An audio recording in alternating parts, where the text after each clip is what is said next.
This perp back with another video, and I just got done watching Fandome. Well, this first part, they mostly focused on movies and whatnot, and a couple game trailers, which I'm going to start off talking about, I should say. And then if my audio sounds kind of like weird, I'm in a different location, but I had to get this video out. I wanted to give my kind of breakdown of what was shown. I'm not going to go into all the filler stuff because I kind of tuned all that other stuff out. But there was definitely some bombs being dropped in this presentation. I want to just say overall the presentation was very, very clean, very, very solid. They very, very well produced and stuff. Shouts to them putting on a dope just presentation overall. But I know y'all are not here to talk about the whole presentation, how cool these shits look, but let's talk about the two games that they showed. The first one being Gotham Knights. This is a brand new game coming out of Rocksteady. I think Monolith is making. I don't know, I think it's one of those studios that's making it. It's a co-op game. Looks really fun. Can't wait to get my hands on it. The next game that we're going to see that was shown was the Suicide Squad Kill the Justice League game. A lot of people are mixed about this. I think this is going to be another fun game. This is going to be a true next-gen game, so, I'm looking forward to it. I think a little people out there are taking this way too serious. I don't think it's going to play out the way that people are going to are speculating, I should say. Now let's get into the first movie that kicks this whole entire presentation off. Why not Wonder Woman? Wonder Woman 1984. This is probably one of the most anticipated movies to possibly come out this year. Due to the whole pandemic and everything that's going on in the country, we were able to see this back in June. We were supposed to see this movie, man, but it's so dope that, as long as this movie has been pretty much done, there's still so much that gets us excited. We see a brand new trailer. Cheetah looks dope. This just looks like a fun, bright, vibrant movie just from the tone. I can't wait to really dive back into the world of Wonder Woman, man, because I think this one is definitely going to be very special when it drops. I think it's going to do some things, man. I'm telling you. Next one was the Suicide Squad. It was really cool to see a lot of the behind the scenes, and this is kind of like a fresh reboot. Not like I would say a soft reboot, to the 2016 one. This looks way better. Got John Cena in here. You got the outfits look really dope. Harley Quinn has a new look as far as costume goes. This looks like it's going to be super, super fun. We got James Gunn directing, so I'm very interested to see what this brings or what this is going to tease in the future, if this is going to expand on anything.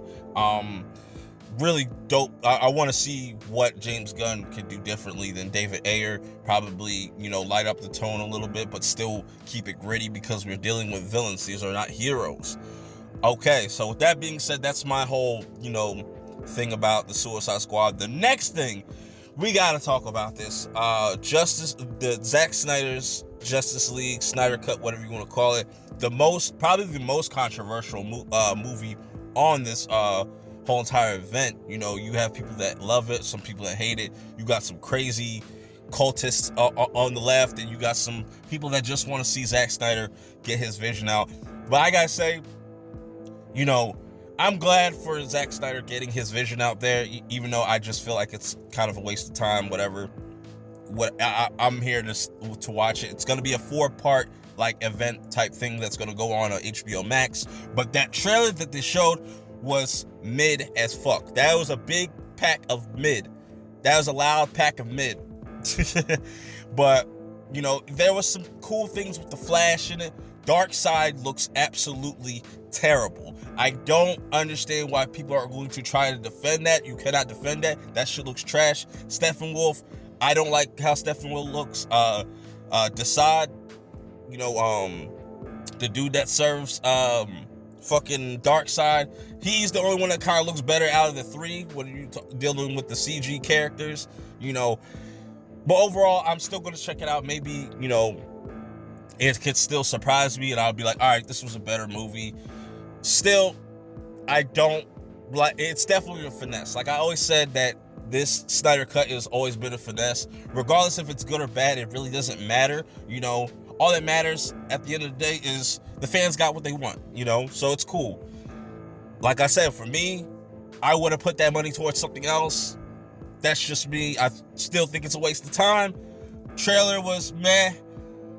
Darkseid is complete trash. Hopefully they could fix something about him, you know, just certain things. You know, the Flash still can't run. But anyways, that's just my whole take on the whole Snyder Cut movie and what they showed on their panel.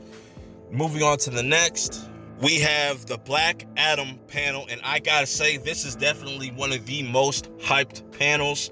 Just seeing The Rock just be by himself as one, just, you know, character. He brought in some cast members, you know, but we get kind of a feel of what they're going for with this Black Adam movie and how he's going to pretty much play a part in the overall DCEU or whatever world they're trying to build around his character. Like I said, this movie's coming out next year, so 2021 is already looking like a stacked year for DC. I really don't know how Marvel's going to counter this. I'll talk about that a little bit towards the end of this video to kind of give you some more information on that. But I am excited for Black Adam. Let me know how you feel about Black Adam. I can't wait to see that first teaser trailer.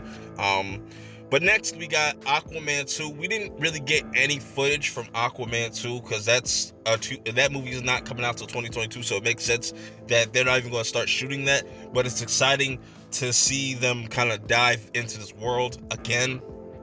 I want to see Atlantis. I want to see more of this world, more different characters. I want to see who the next villain is going to be for this upcoming sequel. But we're just going to wait and see into time. But the next one is another 2022 movie, Shazam 2, and it has an official title. It's called Fury of the Gods. I know some people are mixed on it and just been mixed on Shazam and Zachary Levi as, you know, playing that character. I'm cool with Zachary Levi. I really enjoyed Shazam. It was a fun movie, and this looks like it's going to be just as fun. You know, we're going to dive more into just the world of Shazam and just all the mythos and stuff. Maybe we'll see Black Adam. Maybe we'll see Superman. That's the exciting thing. But let's get to the meat and the potatoes. We have our first look at Batman, the Batman. And I've been waiting for this for so long. They said it's about 20 to 30% only complete. But for what they showed us, I am sold. This is only 30% of what they shot. I am fucking sold. Take my money right now. I will see this movie back to back day one. Man. And I know a lot of people kind of were mixed about Matt Reeves just having that 30-minute spot and him just talking about it. I enjoy it. I like to get the insight on these films and kind of the tone that they're going for. They're talking about the Gotham PD series, which I thought was really cool. It was really dope. But, you know, I know a lot of people that's what a lot of people did go to tune in to see that. They wanted to see the Batman. And what do I think about the Batman trailer? I think it's fucking amazing. You know, the tone is not too dark, but it's dark. You know, Robert Pattinson in the suit looks amazing, way better than the set photos, way better than we've been seeing. We finally get to see him. He's almost the same size as Christian Bale, a little bit taller. You know, he's like Christian Bale's Batman, but a little bit taller, a little bit bigger than Christian Bale, I would say. But I was sold on that. That has my money day one. You know, I've always said, and even Matt Reeves even said this on the panel on the live stream, that Robert Pattinson is a chameleon. I've been saying that, and anybody that's been watching live streams or had discussions about this topic, I always said Robert Pattinson is a beast when it comes to this acting. People are sleeping on him. They keep bringing up this Twilight bullshit. Like, leave that alone. There's plenty of actors that, you know, played some bullshit ass role, but then they get some crazy ass role down the line. You know, people forget that Christian Bale was a Newsies, you know, before come on, bruh. People forget that Heath Ledger was in Brokeback Mountain before he was in Dark Knight. Come on, bro. It's just like, you gotta give these people a shot, give them a chance to shine, and I think Robert Pattinson is going to bring something new and refreshing to the overall character, and just, I'm so excited. Let me know your thoughts on the trailer. I'll try to put a link in the description below for the trailers that they shown, but I'm sold, bro. I'm ready for this. I still stick by it that Robert Pattinson is going to be the best Batman and Bruce Wayne that we see when it's all said and done, period. But overall, to sum up the whole entire event, I thought it was cool, but I felt like certain things dragged on a little bit too long. There's definitely some flaws, you know, a lot of, you know, boring moments, but out of the whole entire event, I think it looks good for at least the next 2 years of DC. You know, they showed us at least a roadmap of the next 2 years, which is cool. I don't need to see the next 5 years, but I think the future of DC is looking really bright, and it's going to be hard to see what Marvel is going to do to counter this, because they're definitely going to do their own event like this. They're going to probably try to do it a little bit different, make it put a little bit more money behind the budget of the presentation, but they're definitely going to copy this idea in some form or fashion. Maybe sometime next year we'll get a little bit more of a roadmap of what Phase 4 is going to be about. But this is not about Marvel. I'm just saying this was a pretty tight presentation. You could have shortened this up a little bit. Some things could be misleading a little bit to people, but let me know how you guys feel about it. I've been rambling off too much. I think it's time for me to get out of here. Make sure you follow me on Twitter at PertMinded420. Make sure you're subscribed so you can catch all my latest content. I drop a shit ton of content throughout the year. Till next time, I'm out.